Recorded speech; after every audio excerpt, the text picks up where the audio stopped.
Hello बच्चों, अब तक हम लोग पढ़े थे कि लेंस मेकर का फार्मूला क्या होता है, यानी कि पता है लेंस से अपवर्तन के लिए फार्मूला क्या होता है। उससे पहले पढ़े थे हम लोग गोलीय उत्तल पृष्ठ से अपवर्तन के लिए फार्मूला क्या होता है, अवतल पृष्ठ से अपवर्तन के लिए फार्मूला क्या होता है।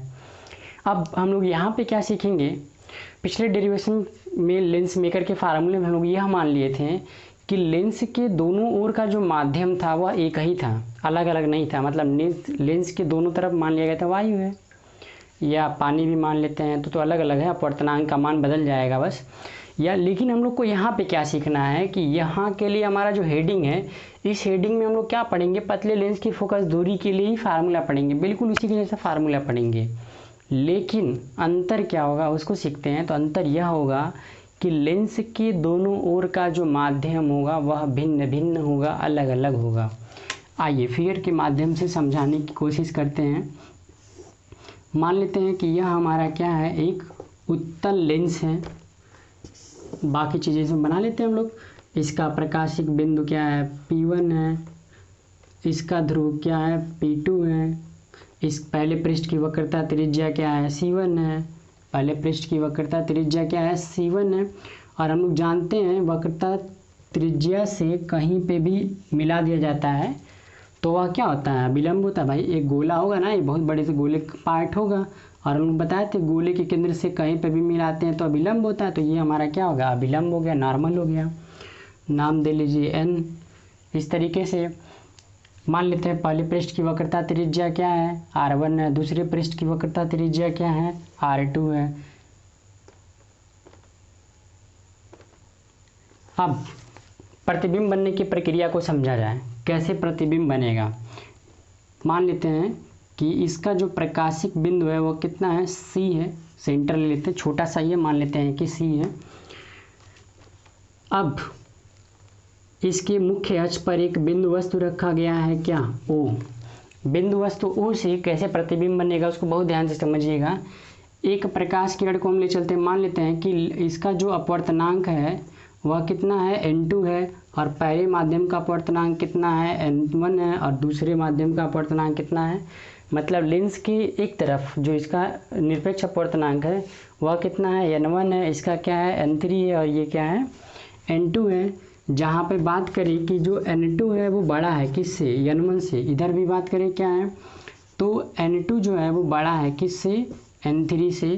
तो इस सिचुएशन में क्या मिलेगा, मतलब इसका जो अपवर्तनांक है इसके अपवर्तनांक से भी अधिक है और इसके अपवर्तनांक से भी क्या है, अधिक है। इस सिचुएशन में प्रतिबिंब बनने की प्रक्रिया को सीखा जाए तो क्या होगा, यह अभिलंब हो गया। तो कोई प्रकाश किरण अभिलंब के साथ जितने अंश के कोण पर आपतित होती है उतने अंश के कोण पर अपवर्तित नहीं होती, अपने मार्ग से विचलित हो जाती है। अपवर्तन हम लोग पढ़ रहे हैं। तो अपवर्तन के लिए भी क्या होता है, जब विरल से सघन में जाता है, तो देखिए N1 क्या है, विरल है। और N2 क्या है, सघन है। तो जब विरल से सघन में जाएगा तो क्या होता है, अभिलंब की ओर झुक जाता है। तो ये अभिलंब है हमारा, अभिलंब की ओर झुक जाएगा। चलिए मान लेते हैं कि इसको सीधे जाना था, लेकिन सीधे ना जा करके क्या हो गया, अभिलंब से थोड़ा सा झुक गया है। मान लेते हैं थोड़ा सा झुक गया है, सीधे ना जा करके थोड़ा सा झुक गया, हल्का सा झुक गया है, पता चल ही रहा होगा। तो जब झुक जाएगा तो इस कंडीशन में क्या मिलेगा, ध्यान से देखिएगा। झुक गया एक प्रकाश किरण तो ये चला, दूसरा प्रकाश किरण इसको ले चलते हैं, तो क्या दोनों अपवर्तन के बाद कहीं पे मिलेंगे, संभावना बन रही है, नहीं मिलेंगे। क्योंकि दोनों के बीच की जो लगातार दूरी होगी वो क्या होती जाएगी, बढ़ती चली जाएगी। तो जब बढ़ती चली जाएगी तो यह संभव नहीं है कि लेंस के इधर इसका प्रतिबिंब बने। तब फिर क्या करेंगे हम लोग, इसी को हम लोग पीछे की तरफ मिला लेंगे। ये तो खैर इसी बिंदु पे होगा, जब प्रकाशिक बिंदु से होकर के जाता है कोई प्रकाश किरण तो बिना विचलित हुए सीधे निकल जाता है। तो दूसरे में तो कोई डाउट है नहीं, ये तो सीधे जाएगा, सीधे वापस आएगा। लेकिन ये जितना मुड़ा होगा स्केल रख के उसी को पीछे की तरफ मिला लेंगे। मतलब ये मुड़ा है, अब इसी को रख के, स्केल रख के इसी को पीछे की तरफ क्या करेंगे, मिला लेंगे। तो यह मिल जाएगा कि इस वस्तु का, इस बिंदु वस्तु O का जो प्रतिबिंब बनेगा वह कितनी दूरी पे बनेगा, या फिर कह सकते हैं तब यह मान लेते हैं कि दोनों जो है एक दूसरे को कहाँ पे काट रहे हैं, दोनों एक दूसरे को यहाँ पे काट रहे हैं। भाई प्रकाश किरण चला, अभिलंब की ओर झुका, जितना झुका उसी को स्केल रख के पीछे की तरफ मिला लिया गया। तो यह जो है आभासी प्रतिबिंब बना। इस प्रकार से पहले पृष्ठ से अपवर्तन के पश्चात बिंदु वस्तु O का जो प्रतिबिंब आभासी प्रतिबिंब क्या बनता है, आई डैश बनता है। मान लेते हैं लेंस बहुत पतला है, मान लेते हैं क्या, लेंस बहुत पतला है। लेंस से बिंदु वस्तु तक की जो दूरी है वो क्या है, U है। आभासी प्रतिबिंब तक की जो दूरी है वो क्या है, V डैश है। बाकी इधर मान लें, अब पहले पृष्ठ से तो हम लोग देख लिए, अब बारी है किसके, दूसरे पृष्ठ से देखने की। दूसरे पृष्ठ से ध्यान से देखिएगा। अब यहाँ पे क्या होगा, सघन से विरल में जा रही है, सघन से विरल में जा रही है। अगर बात करें इसके लिए भी, अगर हम लोग प्रकाशिक केंद्र ले लेते हैं तो इस कंडीशन में क्या बनेगा, मान लेते हैं इसका भी सेंटर ऑफ कर्वेचर कुछ यहीं पे आएगा, ठीक है। यहाँ पे चाहे यहाँ पे ले लेते हैं, इसका सेंटर ऑफ कर्वेचर यहाँ पे ले लेते हैं। अगर हम लोग यहाँ पे मान लेते हैं हमारा क्या है, C2 है, तो इस कंडीशन में क्या होगा, ये अभिलंब बनेगा। इसके लिए इस तरीके से अभिलंब बना लेते हैं, बहुत ध्यान से समझने की कोशिश करिएगा। C1 अभिलंब था पहले पृष्ठ के लिए, ये अभिलंब था। अब ये दूसरा वाला पृष्ठ, दूसरे वाले पृष्ठ के लिए ये अभिलंब है हमारा, n डैश बना लेते हैं, ठीक है। तो अब क्या होगा, सघन से विरल में जा रहा है, सघन से जब विरल में जाएगा तो अभिलंब से दूर हटेगा। तो अभिलंब से दूर हटने का मतलब है प्रकाश किरण यहाँ तक आया है, ऐसे भी न जा करके ऐसे झुक जाएगा। तो यह मान लेते हैं कि झुक के कहीं ना कहीं यहीं पे आएगा, मिलेगा भाई, झुकेगा, ऐसे सीधे तो जाएगा नहीं, इधर आएगा। तो मान लेते हैं आगे चल के कहाँ पे, कहीं ना कहीं पे यह मुख्य अक्ष को काटेगा। तो मान लेते हैं मुख्य अक्ष को यहीं पे काट रहा है। तो इस प्रकार से दूसरे वाले से जो प्रतिबिंब बना वह वास्तविक प्रतिबिंब क्या बना, आई बना। एक बार फिर समझने की कोशिश करिएगा। पूरी स्टेटमेंट को हम लोग कैसे लिखेंगे, प्रतिबिंब है और प्रतिबिंब तक की दूरी को हम लोग क्या लिखेंगे, V लिखेंगे। अब पूरी चीज़ों को हम लोग समझने की कोशिश किया जाएगा। माना एक उत्तल लेंस है, ठीक है। स्टेटमेंट में हमको कैसे लिखना होगा उसको बहुत ध्यान से सुनिए, और स्टेटमेंट में आपको यही लिखना होगा, ठीक है। माना एक द्विउत्तल लेंस है जिसके कांच का निरपेक्ष अपवर्तनांक क्या है, जिसके कांच का जो निरपेक्ष अपवर्तनांक है वो N2 है।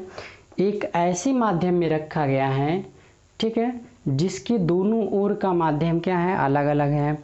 बाकी क्या क्या, लेंस के बाईं ओर का निरपेक्ष अपवर्तनांक कितना है, N1 है। लेंस के दाईं ओर का जो निरपेक्ष अपवर्तनांक है वो कितना है, N3 है। जहाँ पे ये कंडीशन दे दिए गए हैं, N2 का मान N1 से भी बड़ा है, N2 का मान N3 से भी बड़ा है। इसके बाद हमको स्टेटमेंट में क्या लिखना होगा, यह मान लेते हैं कि लेंस के प्रथम और द्वितीय पृष्ठों की जो ध्रुव हैं, लेंस के प्रथम व द्वितीय पृष्ठों के जो ध्रुव हैं वह क्रमशः P1 व P2 हैं। वक्रता केंद्र क्रमशः C1 व C2 है। देखिए पहला पृष्ठ इधर बनेगा इसका वक्रता केंद्र, दूसरे का C2 है, C1 व C2 है। वक्रता त्रिज्याएं क्रमशः R1 व R2 हैं। हालांकि R1 R2 हम फिगर में नहीं दिखाएंगे, R1 व R2 हैं। और लेंस का जो प्रकाशिक केंद्र है, लेंस का जो प्रकाशिक केंद्र है वो क्या है, C है। तो जब इतना स्टेटमेंट हम लोग लिख लेंगे उसके बाद से हम लोग क्या लिखेंगे, पैराग्राफ चेंज करके लिखा जाएगा। इसके मुख्य अक्ष पर एक बिंदु वस्तु O है। बिंदु वस्तु O से चलने वाली प्रकाश किरण अगर नाम देना चाहते हैं तो यहाँ पे A बना लीजिए और यहाँ पे B बना लीजिए, AB, ठीक है। चलने वाली प्रकाश किरण AB पहले पृष्ठ से अपवर्तन के पश्चात बिंदु I डैश पर प्रतिबिंब बनाती हैं। तब अपवर्तन के सूत्र से, अपवर्तन का सूत्र याद रखिए क्या था आपका, N/V minus N2/V minus N1/U is equals to क्या था, N2 माइनस N1/R। अच्छी तरीके से याद होगा। इसी फार्मूले से हम लोग सॉल्व करेंगे इसको भी। आप ध्यान दीजिएगा, जब यह वस्तु तक की दूरी हो गया और यह क्या हो गया, प्रतिबिंब तक की दूरी, और ये जो बना आपका N1 N2 तो आपका समझ में आ रहा है। चलिए ध्यान से समझने की कोशिश करिए। अपवर्तनांक के सूत्र से, अपवर्तन के सूत्र से जब चलेंगे तो क्या लिखेंगे, N2/V, प्रतिबिंब कितनी दूरी पे बन रहा है, V डैश पे, माइनस N1/U बराबर कितना के, N2 माइनस N1/R के। R न लिख करके हम लोग उसको क्या लिखेंगे, R1 लिखेंगे। क्यों, क्योंकि पहले पृष्ठ के द्वारा है और पहले पृष्ठ के लिए अभी अभी लिखा गया स्टेटमेंट में क्या होगा, R1 होगा। तो इस तरीके से पहला कन्फर्म हो गया। अब हम लोग क्या लिखेंगे, इसके इतना जब पहला लिख लिया जाएगा तो उसके बाद लिखा जाएगा कि लेंस के दूसरे पृष्ठ के लिए बिंदु I डैश आभासी वस्तु का कार्य करता है। लेंस के दूसरे पृष्ठ के लिए बिंदु I डैश आभासी वस्तु का कार्य करता है, जिसका प्रतिबिंब कहाँ पर बनता है, I पर बनता है। जिसका प्रतिबिंब I पर बनता है तो वस्तु तक की दूरी अब कितनी हो गई, V डैश। प्रतिबिंब तक की दूरी कितनी हो गई, V। और अब N2 से N3 में चल रहा है, तो जहाँ जहाँ हम लोग 2 लिखे हैं वहाँ वहाँ 3 लिखेंगे, और जहाँ जहाँ 1 था वहाँ वहाँ 2 लिखेंगे। भाई देखिए यहाँ से यहाँ चल रहा है तो ये पहला हो गया और ये दूसरा हो गया, तो दूसरे की जगह तीसरा और पहले की जगह दूसरा लिखा जाएगा। तो फार्मूले में सेट करते हैं, N2 मतलब दूसरा कौन सा माध्यम है जिसमें जा रहा है, तो है आपका N3 अपॉन क्या लिखते हैं, प्रतिबिंब तक की दूरी। तो प्रतिबिंब कितनी दूरी पे बन रहा है, V दूरी पे बन रहा है, माइनस N1 मतलब किस माध्यम से चल रहा है, तो N2 से चल रहा है, अपान U मतलब प्रतिबिंब तक वस्तु तक की दूरी। तो यहाँ से आभासी वस्तु तक की दूरी कितनी है, V डैश है, बराबर कितना के N2 minus N1। N2 minus N1 का मतलब हम लोग का 3 माइनस 2 होगा। भाई ये दूसरा है, ये पहला है, तो यहाँ पे क्या लिखा जाएगा, N3 माइनस N2 अपान दूसरे पृष्ठ की वक्रता त्रिज्या कितनी है, R2 है। थोड़ा सा इसको और बदल लेंगे, माइनस कॉमन कर लेंगे, या फिर चलिए ऐसे रहने दीजिए, कोई दिक्कत नहीं है। तो आई होप कि यहाँ तक का समझ में आ गया होगा। इसी फार्मूले में 2 बार मान रख लिया गया है। अब इसके आगे क्या करेंगे, बहुत ध्यान से समझिएगा। फिगर हम लोग अब हटा भी सकते हैं, क्योंकि अब बस फार्मूला कैलकुलेशन करके लाना है। देखिए क्या होगा, जब दोनों को जोड़ा जाएगा समीकरण 1 व 2 से, समीकरण 1 व 2 से जब दोनों को आप जोड़ेंगे तो क्या मिलेगा, ध्यान से देखिएगा। N2 अपान V डैश, N2 अपान V डैश कट गया, यहाँ से बचेगा क्या, N3 अपान V minus N1 upon U। यहाँ से क्या बचेगा आपका, N2 minus N1 upon R1 minus plus बचेगा, क्योंकि जोड़ रहे हैं हम लोग समीकरण 1 प्लस 2 से। अब यहाँ पे क्या बचेगा, N3 माइनस N2 अपान क्या, R2। ये हमारा फार्मूला बना। इसको अगर एक लाइन में और आप करेक्ट कर लेते हैं तो क्या मिलेगा, N3 minus V N1 upon U is equals to N2 minus N1 upon R1 minus, तो जो माइनस था वो प्लस और जो प्लस था वो माइनस। इस तरीके से उसी फार्मूले के जैसा ये भी फार्मूला बन गया, जो हम लोग का फार्मूला आया था उसी के फार्मूले के रूप का ये भी फार्मूला बन गया। बस फ़र्क क्या था, उसमें हम लोग क्या कर लेते थे, N-1 कॉमन कर लेते थे, या यहाँ पे हम लोग 1 N2 ऐसे कर लेते थे। बाकी ब्रैकेट में क्या बचता था, 1 अपान R1 माइनस 1 अपान R2 बचता था। लेकिन यह फार्मूला हम लोग का कब के लिए था, यह जो फार्मूला था कब के लिए था, यह फार्मूला तब के लिए था जब लेंस के दोनों ओर का माध्यम क्या था, समान था। लेकिन यहाँ पे तो लेंस के दोनों तरफ का जो माध्यम है वो समान नहीं है। स्पेशल नोट याद रखिएगा। स्पेशल नोट क्या है, लेंस की प्रथम फोकस दूरी की परिभाषा बताए। लेंस की प्रथम फोकस दूरी की परिभाषा से जब हम लोग सीखते हैं कि जब वस्तु को कहाँ पे रखा जाएगा, वस्तु को प्रथम फोकस पे रखा जाएगा। प्रथम फोकस पे रखने का मतलब यह हो गया इस तरीके से, यदि वस्तु को अनंत पे रखा जाए, ऐसे समझ लेते हैं। इधर हमारा क्या बनेगा, F1 बनेगा और इधर क्या बनेगा, F2, क्योंकि इसका ये जो पृष्ठ बनेगा ये पहला होगा, इसका F1 इधर और ये हमारा दूसरा पृष्ठ होगा F2 इधर, यानी कि ये F1 और ये F2। अब ध्यान से समझने की कोशिश करिएगा। अगर वस्तु को अनंत पे रखा जाए, वस्तु को कहाँ पे रखा जाए, अनंत पे रखा जाए, तो प्रतिबिंब कहाँ पे बनेगा, F1 पे बनेगा। तो यानी कि यदि U बराबर इनफाइनाइट, तो V जो बनेगा वो कहाँ पे बनेगा, F1 पे बनेगा। V कहाँ बनेगा, F1 पे। भाई देखिए ध्यान से समझिए, अगर वस्तु को अनंत पे रखते हैं तो अनंत से चलने वाली किरणें लेंस से अपवर्तन के बाद F से होके जाती है, यानी F पे इमेज बनाती हैं। तो इसी फार्मूले में इसको रख लीजिए, तो क्या मिलेगा, ध्यान से समझिएगा। ये आपका 0 हो गया, N1 अपान U, U की जगह पे अनंत 0 हो गया। क्या बचेगा, N3/V, और V की जगह पे आप क्या लिख रहे हैं, F1 लिख रहे हैं, बराबर कितना के, तो N2 minus N1/R1, N2 minus N3/R2 बराबर समीकरण नंबर 3 बना लीजिए इसी को। ठीक है, इसको समीकरण 3 या इसको समीकरण नंबर 3 बना लीजिए और इसको बना लीजिए क्या, समीकरण नंबर 4। बहुत ध्यान से समझिएगा, ये उल्टा भी होता है, यही जो होता है उल्टा भी होता है। यह पहला कंडीशन हो गया। अब दूसरा कंडीशन याद रखिए, जब वस्तु फोकस पे रखी जाती है तो यहाँ से चलने वाली प्रकाश किरणें मुख्य अक्ष के समांतर हो जाती हैं, तो इस कंडीशन में प्रतिबिंब कहाँ बनाती हैं, अनंत पे बनाती हैं। यानी इसी को हम लोग कहते हैं लेंस के द्वितीय फोकस का फार्मूला।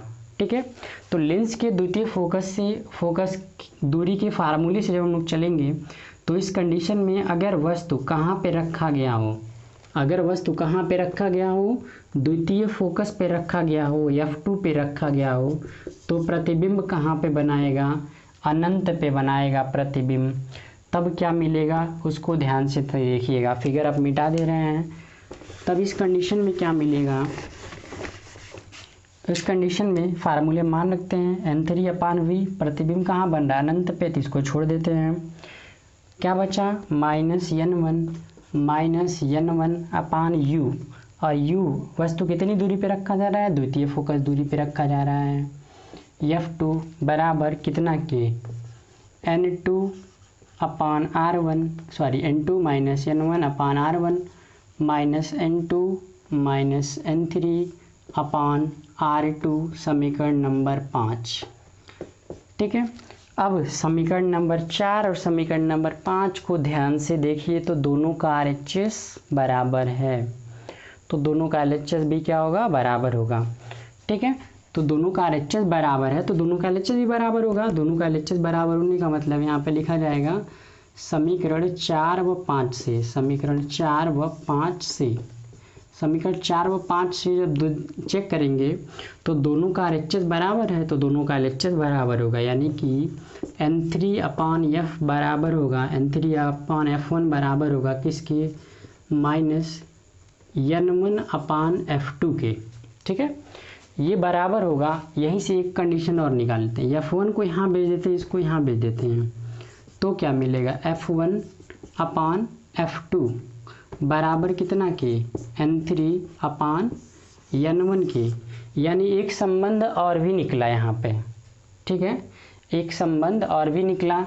यहीं पे अगर क्रॉस मल्टीप्लाई भी कर लेते हैं तो क्या मिलेगा आपका, N1/F1 बराबर किसके, माइनस N3/F3।